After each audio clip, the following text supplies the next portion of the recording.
You've done good work, you've shown up, delivered, stayed reliable, and still you feel stuck.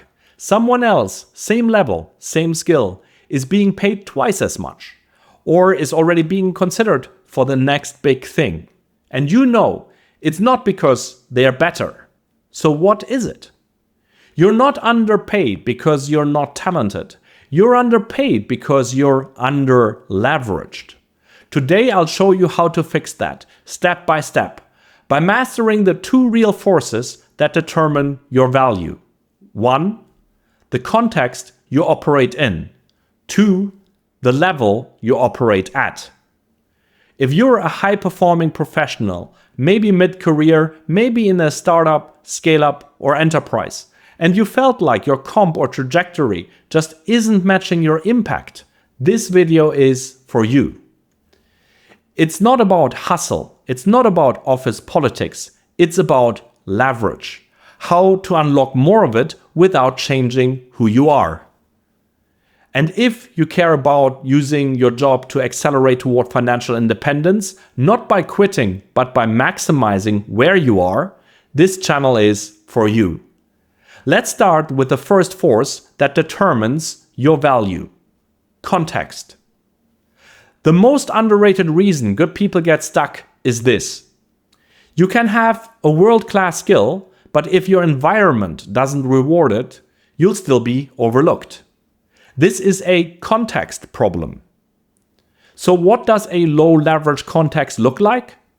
A company that's protecting margin, not chasing growth. A function that's seen as overhead, not a driver. Leaders who optimize for safety, not results. Promotion based on time served, not value created. You're rowing hard, but the boat is going nowhere. In a startup that hasn't found product market fit, everything is reactive, cash is tight, even your best efforts are just keeping the lights on. Now take that same skill into a scale-up with 50 million in fresh funding. There's capital, direction, pressure to grow. Suddenly, your function isn't a cost to manage, it's a lever to pull. Same skill, different jungle, double the pay. In an agency, your comp is tied to billable hours. That caps what you can earn no matter how valuable you are. In-house, your work contributes to growth, retention, profit. You're not a service, you're a multiplier. And multipliers get paid more. There are environments where growth is funded and expected. Your function is close to the business model. Results matter more than politics. Great work leads to more responsibility, not just more tasks. If your current company doesn't fit that list, you may not need a new skill. You may just need a new environment.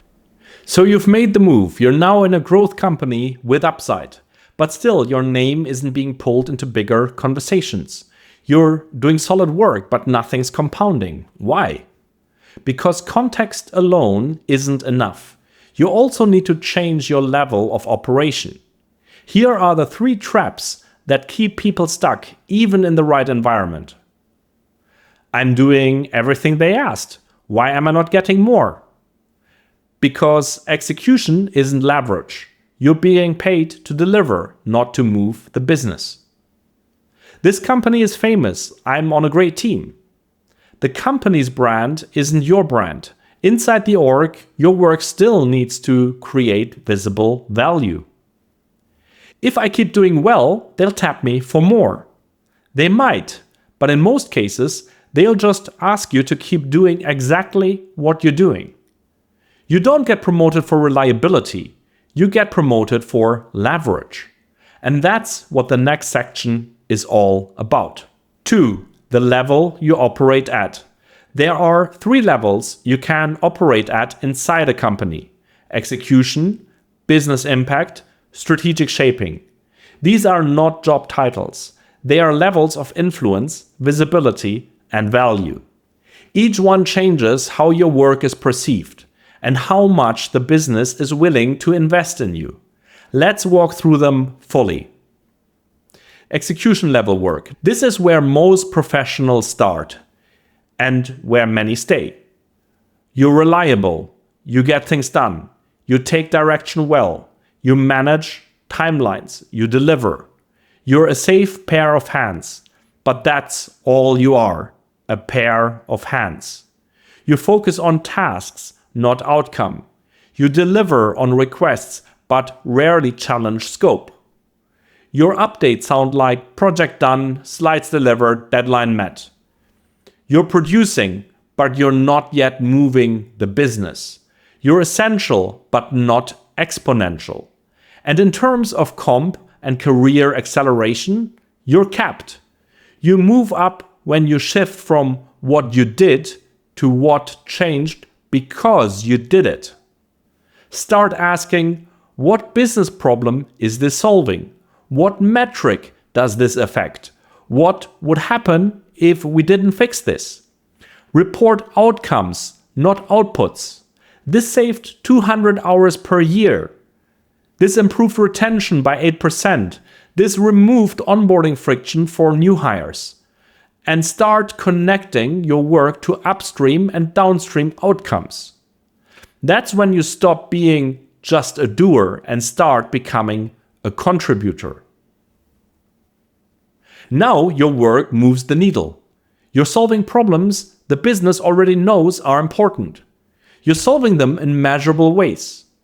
You drive revenue, retention, or cost reduction. You help teams move faster or more effectively.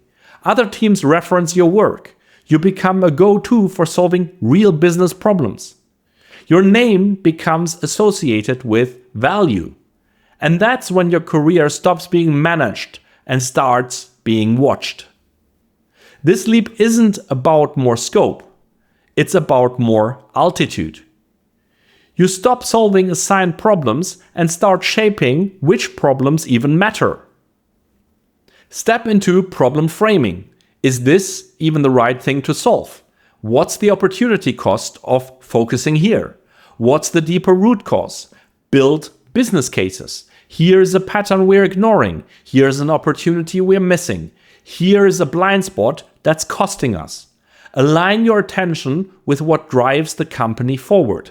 What keeps the CEO up at night? What limits our next funding round? What's blocking our next inflection point? Strategic shaping. You're now operating like someone who helps steer the ship, not just someone who's rowing faster. This is where careers compound. You influence priorities, you shape direction, you allocate attention. You become someone whose work defines what the company becomes next. You're brought in early to frame, not just to execute. Your thinking shapes planning. You work across functions. You help steer the business even without formal authority. At this level, you're not being paid for function. You're being paid for your force. Let's zoom out and visualize all of this. Imagine a 2-axis grid. On the x-axis, context, low leverage environments to high leverage ones. On the y-axis, level, execution to strategic shaping. Low leverage company, execution level work, nothing compounds, you feel invisible. You're operating at a high level, but the company doesn't value it. You're smart, but underpaid and under-resourced. Great company, but you're still playing small. You're safe, but you're not standing out. High leverage company, high leverage performance, your work lands, your name travels, your value compounds. That's where careers grow exponential. Where are you now? Where are you moving next? Let's finish with a challenge. Ask yourself, am I in a context that rewards leverage? Am I operating at the right level inside that context? What would it take to move up one level? Because this isn't about effort. It's about working on the right things in the right place at the right level. Same skill, better context, higher leverage, compounding outcomes. That's what this channel is about. Career Capitalist is a project for strategic professionals who want to think differently about work. Not just how to get a raise, but how to build personal leverage inside companies. This channel is for people who want their careers to compound. If you found this valuable, give this video a like and subscribe now. This is just one piece of a system we're building here, and there's much more to come. We'll go deep into context arbitrage, personal equity, building a reputation that travels, strategic positioning inside companies, and how to turn your skill set into a growth engine. Join the channel, hit subscribe, and I'll see you in the next one.